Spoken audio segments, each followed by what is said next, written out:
सीवान ही वो जगह है जहां पर AK-47 चली थी।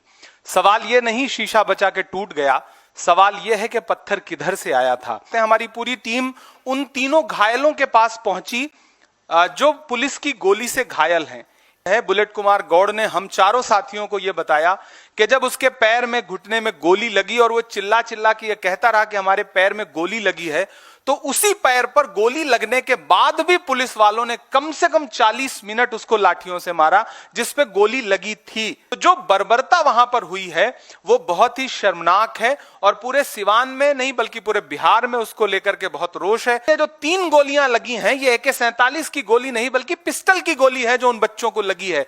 तो किसने मारी, किस पुलिसकर्मी ने मारी, क्या अब तक उसकी जवाबदेही आपने तय किया, क्या अब तक आपने उसको सस्पेंड किया? तो वो टालमटोल करते रहे और उस टालमटोल में उन्होंने स्वीकार किया कि हम विभागीय जांच कर रहे हैं। इन तमाम जनपदों में जहां भी प्रोटेस्ट हुए थे उन छात्र नेताओं को विशेष रूप से टारगेट किया जा रहा है जिन पे नोटिफिकेशन के बाद मुकदमे वापस हो जाने चाहिए थे। मुकदमे वापस हो गए लेकिन उसके बावजूद उनके 5 साल पुराने 10 साल पुराने छोटे छोटे मुकदमे खोद करके उनको जबरन घर से उठाने की धमकी, उनको परेशान करने की, प्रताड़ित करने की धमकी। अब आपने ये कहा था कि हम मुकदमे वापस ले रहे हैं, लेकिन आप ये बताइए कि ये कौन सा मुकदमा आपने वापस लिया है जहां आप लगातार छात्र नेताओं को अब भी प्रताड़ित कर रहे हैं?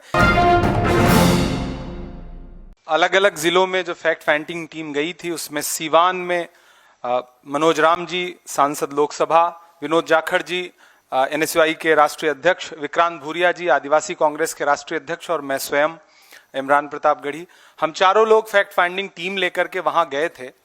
और चूंकि सीवान का जिक्र पूरे देश में इसलिए भी बहुत जोर शोर से रहा क्योंकि सीवान ही वो जगह है जहां पर AK-47 चली थी। सवाल ये नहीं शीशा बचा के टूट गया, सवाल यह है कि पत्थर किधर से आया था। AK-47 चली, AK-47 चलाने वाले जो पुलिसकर्मी था उसको सस्पेंड किया लोकल प्रशासन ने। पहले वो मुकरते रहे लेकिन बाद में उन्होंने स्वीकार किया जब वीडियो फुटेज देश के सामने आया। लेकिन एक चीज है जिसका खुलासा हम करना चाहते हैं, हमारी पूरी टीम उन तीनों घायलों के पास पहुंची जो पुलिस की गोली से घायल हैं। एक बच्चा जिसका नाम आकाश है, उसको शोल्डर पे गोली लगी है जिसकी उम्र 20-21 साल है। एक बच्चा जिसका नाम आरिफ है, उसको यहां गर्दन पे गोली लगी है और यहां से लग करके पीछे पार हो गई है, उसकी उम्र 16-17 साल है। और एक लड़का जिसका नाम बुलेट कुमार गौड़ है जो अग्निवीर परीक्षा की तैयारी कर रहा था। इससे पहले वो कई जो हमारे भर्ती बल की परीक्षाएं होती हैं उनका मेडिकल भी, उनका फिजिकल भी निकाल चुका था। उसके पैर में गोली लगी है और घुटने का बुरी तरह से ऑपरेशन हुआ है, सर्जरी हुई है। और जो सबसे दर्दनाक बात है वो ये है, बुलेट कुमार गौड़ ने हम चारों साथियों को ये बताया कि जब उसके पैर में घुटने में गोली लगी और वो चिल्ला चिल्ला के ये कहता रहा कि हमारे पैर में गोली लगी है, तो उसी पैर पर गोली लगने के बाद भी पुलिस वालों ने कम से कम 40 मिनट उसको लाठियों से मारा जिस पे गोली लगी थी। ब्लड बह रहा था, उसके बावजूद उसको मारा। बाद में सब लोग इकट्ठा हुए तो पुलिस ने किसी तरह से उसको हॉस्पिटल तक पहुंचाया, फिर बड़े दबाव के बाद उसका इलाज कराया। और जब हमारे नेतागढ़ पप्पू यादव जी वहां पहुंचे और हमारे नेतागढ़ पहुंचने लगे तो जल्दी जल्दी आनन फानन में हॉस्पिटल से तीनों को डिस्चार्ज करके भेज दिया गया। तो जो बर्बरता वहां पर हुई है वो बहुत ही शर्मनाक है और पूरे सिवान में नहीं बल्कि पूरे बिहार में उसको लेकर के बहुत रोष है। आपने जंतर मंतर के विजुअल देखे, पैलेट गन के विजुअल भी देश ने तब स्वीकार किया, पुलिस ने तब स्वीकार किया जब राहुल गांधी जी ने प्रेस कॉन्फ्रेंस करके देश को विजुअल दिखाए, सबूत दिखाए। उसी तरह से हमने वहां जिलाधिकारी से, पुलिस अधीक्षक से मुलाकात की तो हमने उनसे एक सवाल यह जरूर किया कि आपने AK-47 चलाना स्वीकार किया और उस पुलिसकर्मी को सस्पेंड किया, लेकिन ये जो 3 गोलियां लगी हैं ये AK-47 की गोली नहीं बल्कि पिस्टल की गोली है जो उन बच्चों को लगी है। तो किसने मारी, किस पुलिसकर्मी ने मारी, क्या अब तक उसकी जवाबदेही आपने तय किया, क्या अब तक आपने उसको सस्पेंड किया? तो वो टालमटोल करते रहे और उस टालमटोल में उन्होंने स्वीकार किया कि हम विभागीय जांच कर रहे हैं और विभागीय जांच के बाद हम कार्रवाई करेंगे। कुल मिलाकर के लीपापोती की कोशिश की जा रही है, बचाने की कोशिश की जा रही है।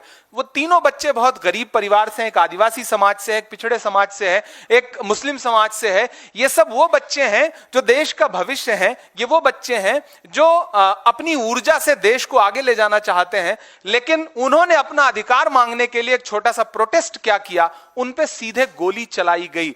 तो सीवान की बर्बरता बहुत अलग लेवल की है और मुझे लगता है देश की मुख्य धारा की मीडिया से सीवान की बर्बरता छूटी हुई है।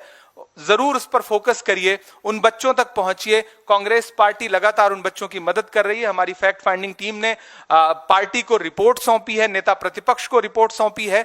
राहुल जी लगातार देश की संसद में सवाल उठा रहे हैं कि हमारी सरकार अगर बच्चों पर गोली चलाने के लिए आमादा है तो फिर ऐसी सरकार के गृह मंत्री को या तो इस्तीफा देना चाहिए या प्रधानमंत्री को जवाबदेही लेते हुए राज्य के मुख्यमंत्री को और गृह मंत्री से इस्तीफा लेना चाहिए। सीवान कराह रहा है, वहां के बच्चे कराह रहे हैं। कांग्रेस पार्टी पूरी ताकत के साथ इस देश के छात्रों के साथ और बिहार के छात्रों के साथ खड़ी है। एक और महत्वपूर्ण बात, उसके बाद हमारे साथी भी बात करेंगे, कि दबाव बनाने के बाद जब राहुल गांधी जी ने गृहमंत्री जी को चिट्ठी लिखी कि आप छात्रों पे बर्बरता करवा रहे हैं, उसके दबाव के बाद जब बिहार कांग्रेस ने प्रदर्शन किया, उसके बाद फाइनली मुकदमा वापस लेने का नोटिफिकेशन बिहार सरकार ने जारी किया। लेकिन उसमें भी ये एक शर्त जो रखी गई कि जिन छात्रों पे पहले से कोई मुकदमा दर्ज होगा, ऐसे तमाम छात्र नेता हैं विश्वविद्यालयों में, महाविद्यालयों में राजनीति करने वाले, जिन पे राजनीतिक मुकदमे हर प्रदर्शन के बाद कायम कर ही दिए जाते हैं।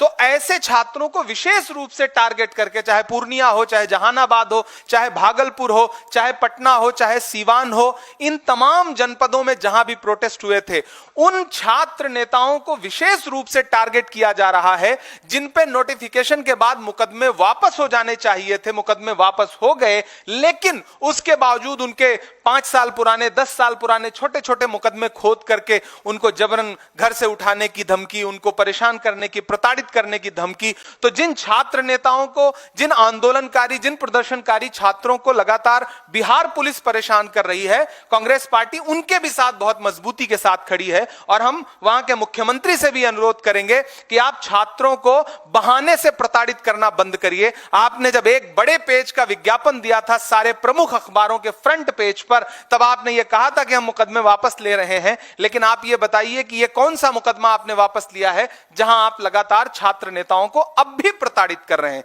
इसलिए सीवान के उन तीनों छात्रों की पीड़ा हमने आपके सामने रखी है, जिनके शोल्डर में, जिनके गले में, अगर जिस बच्चे को गले में गोली लगी है, आधा इंच गोली अगर बीच में लग जाती तो वो बच्चा ऑन द स्पॉट मर जाता।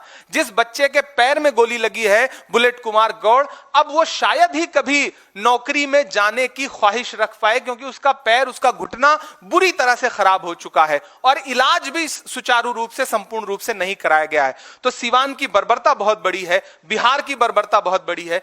जंतर मंतर के विजुअल पूरे देश ने देखे हैं, लेकिन बिहार के विजुअल जिस दिन पूरा देश देखेगा, उस दिन भाजपा की सरकारों पर यह देश और लानत भेजेगा। धन्यवाद।